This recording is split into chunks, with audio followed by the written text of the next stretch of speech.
Hello and welcome to another episode of the Bearded Mystic podcast, and I'm your host Rahul N Singh.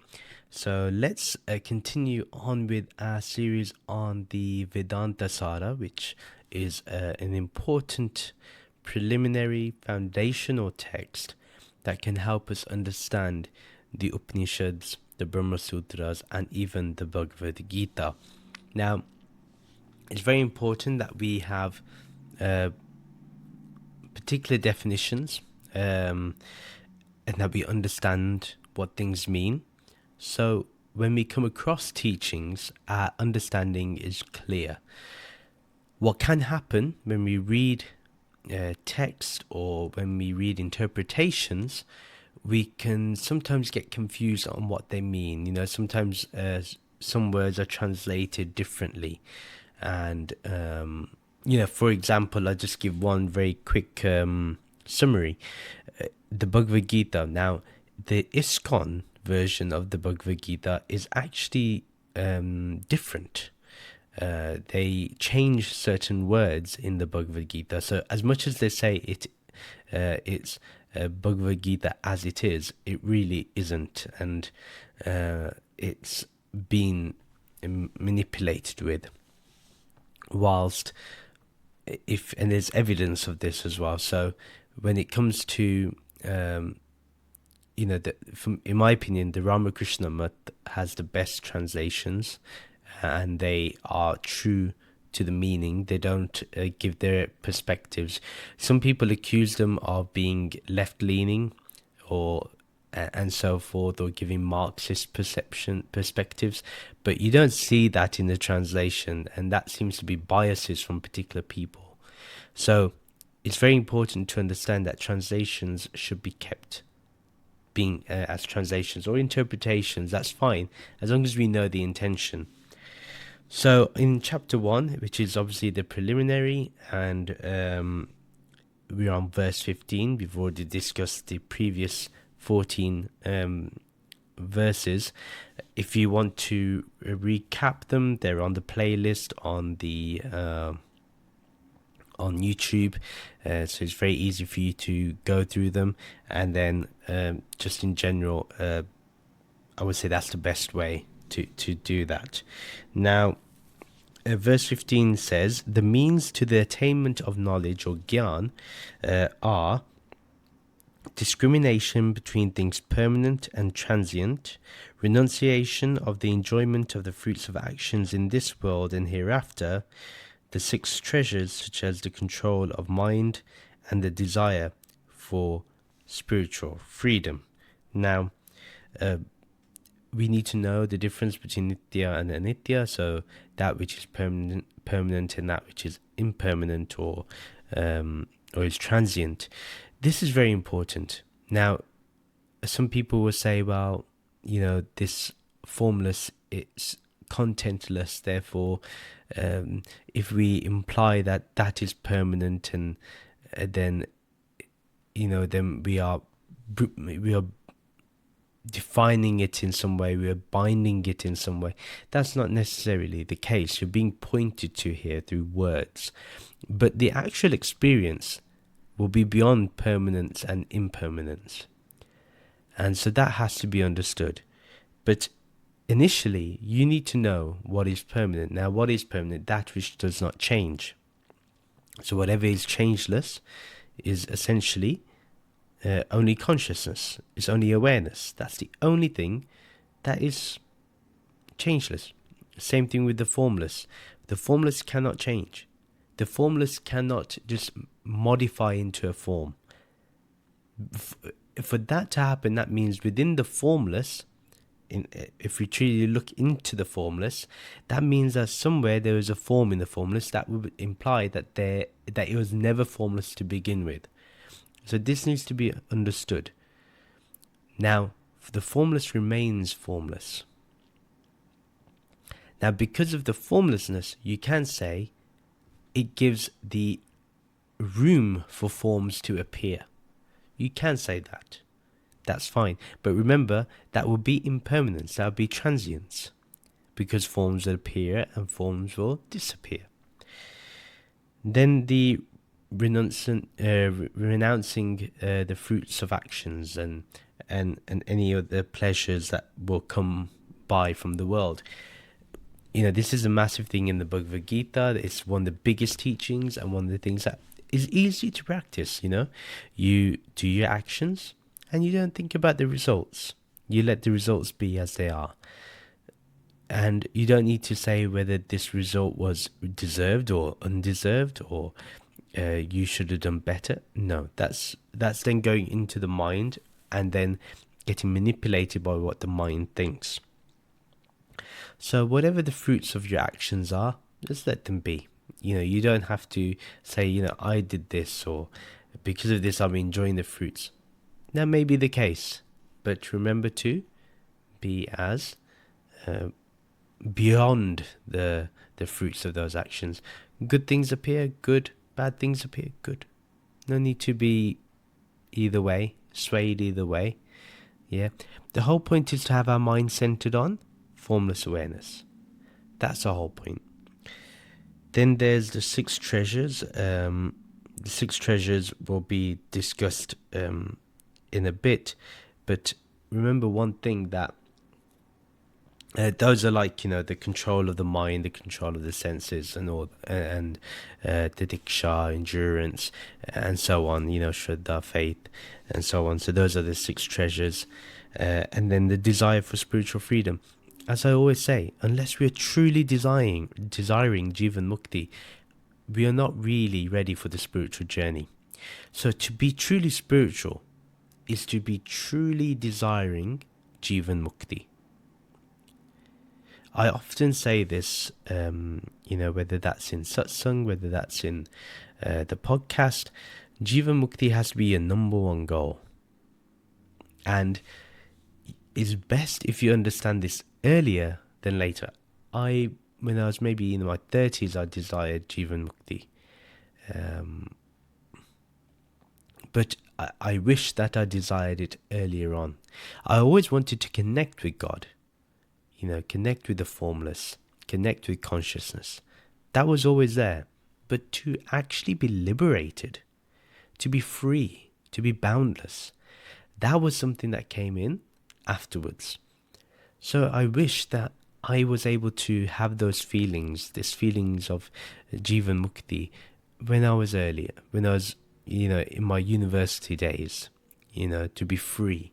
To be truly free. Not free from just, the mental construct. Not just that, that's one aspect. But to be truly free from even the idea of Atman and Brahman. Yeah, where those concepts don't drive me down. Or the concept of non-duality. Sometimes people can get stuck on, well, if it's not non-dual, then I don't want to know it. And what they don't realize is that very thought brings you back into duality. Yeah. And this is an important teaching to remember. So, one should really desire Jivan Mukti, that in this life I want to be free. The problem with this now, it comes that you then have to reduce or remove the desire for worldly things. Now, some people may want to be millionaires. You may want to be self-sufficient. I want to be self-sufficient. But does that desire appeal to me more than Jivan Mukti? No. Jivan Mukti has to be something I can't compromise with. So that has to be the approach of the devotee. That's how, in my approach to spirituality today, is that I've surrendered everything that is material to my guru now, to Nirankar, to the formless. None of what I have is mine. And that is freedom. Just even practicing letting go of that's freedom. But yes, does that mean that I stop working? No. Does that mean I stop focusing on my job? No. Does that mean that I don't work on my course that I'm creating? No. Yes, the course that I'm creating is there not just to make people ready for Brahm Gyan and ready for the wisdom, but it's also there to help me create a secondary income which will eventually become a primary income. And that's very clear because there's going to be a cost to it. So I can do things like this that I enjoy. Yeah? And there's no need for me to pretend otherwise. Yeah, the authenticity has to be there. So this happens when we are truly connected to spirituality. We then become very clear in what we want. And that can only happen if we're desiring the ultimate freedom, which is to be in the to understand that our true nature is formless consciousness. It is Nirakar, it is God. And not to shy away from that. Yes, I acknowledge that, I'm initially a soul. And that what I didn't realize was this soul was actually God itself. That the Atman is Brahman itself. And that only occurs when we have truly understood what spirituality is. Now, yes, so the next verse 16, discrimination or discernment between things permanent and transient. This consists of the discrimination that Brahman alone is the permanent substance and that all things other than it are transient. So basically, what does it mean by permanent? It's unlimited by time and space, etc. Nothing can limit it. That's what's permanent. So if we know consciousness does not belong to space, it's not limited by space, it's not limited by time, it's not limited by name or form or anything like that. Consciousness can remain as limitless as it wants. And transient is that which is contained in some way, limited in some way. Time erodes it, space contains it, space limits it. That is a thing. The span of control is less. So here we have to understand that Brahman alone is permanent. Nothing else is permanent. Just Brahman. Just your Atma. Just consciousness, just awareness. That alone is permanent.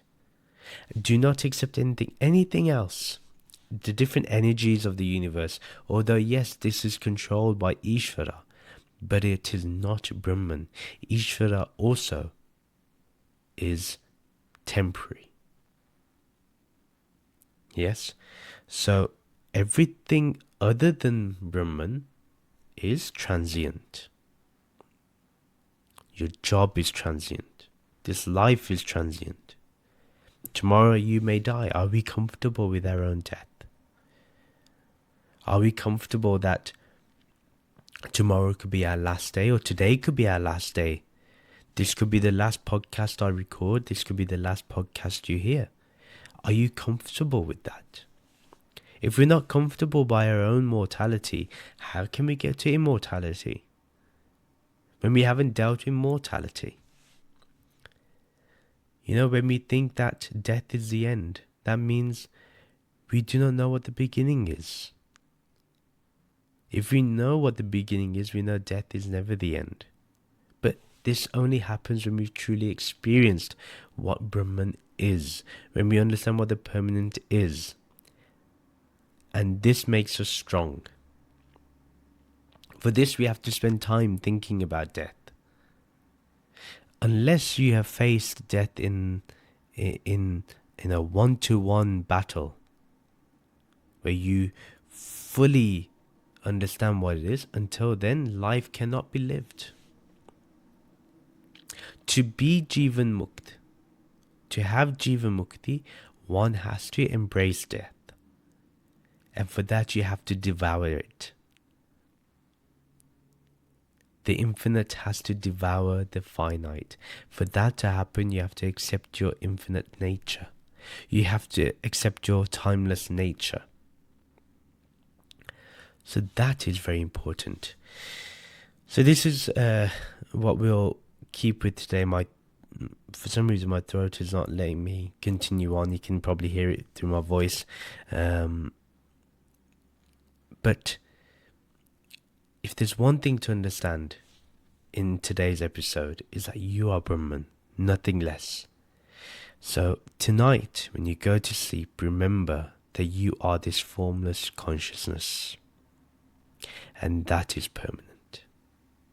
This body is temporary. This body will dissolve away. It will die. Nothing remains. Only this Brahman remains. So with those few words, I take your leave. Do follow me on social media. Do follow me on Discord. You can have conversations with me there. Do like this video. Do comment. If you want to support me on Patreon, you can. If you want to support me on YouTube membership, you can. And look, I've started working on the course again, so back to the writing. So that's happening, and more updates will be given in the future. Okay, take care everybody. Stay safe. Namaste.